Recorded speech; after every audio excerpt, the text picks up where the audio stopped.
Hi guys! In previous years you've seen me make gingerbread men.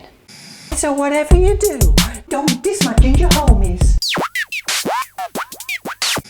And last year I made a gingerbread house. It looks like E.T. You're no looker yourself, fat boy. Well, this year I'm going to make some three-dimensional gingerbread Christmas tree decorations, and I'll demonstrate the principle by making some Christmas bells. So let's start with the dry ingredients. I've got 500 G's of plain or all-purpose flour.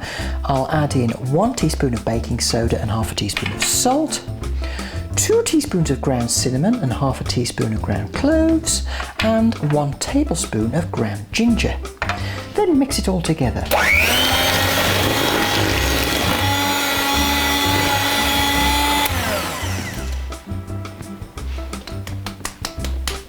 Into a large bowl, add 135 grams of sugar. I'm using a dark brown soft sugar. I'm just going to make sure there are no big lumps in it. I'm squeezing them between my fingers. When you're satisfied that you've got all the lumps out, add in 125 grams of softened butter and beat until light and fluffy. Now when it's all creamy, add in 200 grams of golden syrup or light molasses and an egg. Oh fiddle, I've got some shell in there. It happens now and again, extra crunchiness. Then beat well. And there we are, I've made something that looks a bit like butterscotch. Now add the flour mixture a bit at a time, and you can either fold this in or beat in on low speed. I'll beat in the first couple of lots, but then I think it's going to be too thick, dude, to beat. Boo, boo, boo, in goes the rest. Da, da, da, da, da, da. And out comes the mixer attachment again.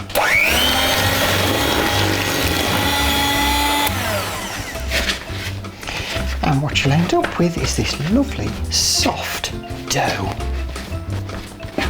Pop the dough onto some plastic film. Then wrap it up in plastic and pop it in the fridge to chill for an hour. For the next bit I need some cookie cutters, and I've got 5 in descending sizes. Look on my website for the dimensions. I've got an apple corer, and I've got this little thing which is a nozzle from a icing syringe, which has got a little hole in it. Preheat the oven to 150 fan oven, 170 normal oven.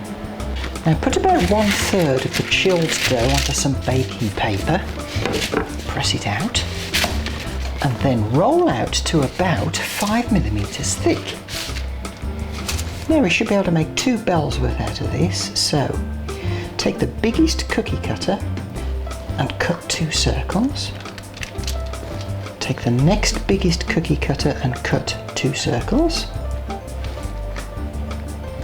Take the next biggest cookie cutter and cut 2 circles. Take the second smallest cookie cutter and cut 6 circles. This is the top of the bell. Now use the smallest cookie cutter and cut 2 circles. And finally, for the clappers, use your apple corer. You've got 2 little circles for the clapper that dangles at the bottom of the bell. Now pull up the excess dough. Now you need to make holes in the middle of all of these, because that is where the ribbon is going to pass. Then find something small to bodge a little hole into each of the clappers. Now transfer to a baking sheet, and then we'll pop this in the fridge for about 15 minutes while we make the next lot. Once the dough's chilled enough that it's firm, pop it in the oven and bake for around 15 minutes. Once they come out of the oven, pop them on a wire rack to cool. So from the dough I've managed to make 9 bells, and I've also made these cute little bells here using this cutter which I bought online. I'll show you what I'm going to do with those in a minute. But first I'm going to make some decorative icing by adding a tablespoon of water to 150 grams of icing sugar and mix it. If you need to, just add an extra teaspoon of water, it might help.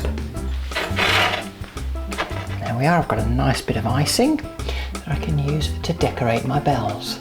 Now you don't have to use my icing recipe, you can use your own, and you can colour it too. I promise I won't sulk. Now we'll use the icing to decorate this. I'll start with the bottom one, and I'll just put a wavy line around the outside. The next one I'll just put some little blobs on. And finally with the bells I'll just put a line across the bottom and a little bit higher up to follow the contour of the bottom of the bell. And I'll do the same with the other bell too.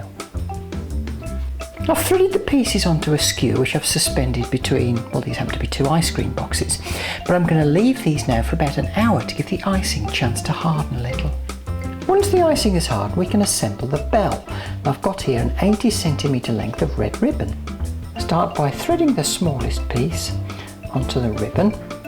This is the clapper that sits at the bottom. So the smallest bit is now halfway along the ribbon. I've got the 2 ends here.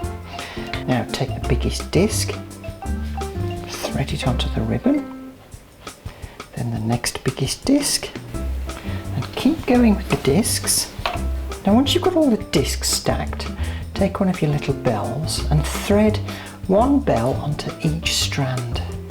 And when you've got 1 bell on each strand, tie a knot. Now finish off the top with a bow. Tie the 2 loops of the bow in a knot to seal it. And you've got 2 little strands left to tie to the tree. Gingerbread bells, eat them on Christmas Day. Now you can use this same principle to make a variety of other simple shapes, like a bauble shape, or a Christmas tree shape, or even a snowman shape. You're only limited by your imagination, really. Now the gingerbread will go soft after a few days, so don't leave it on the tree for too long. Don't forget to follow me on Facebook and Twitter and subscribe to this YouTube channel and visit my website titlisbusykitchen.com where you'll find lots of other recipes associated with Christmas.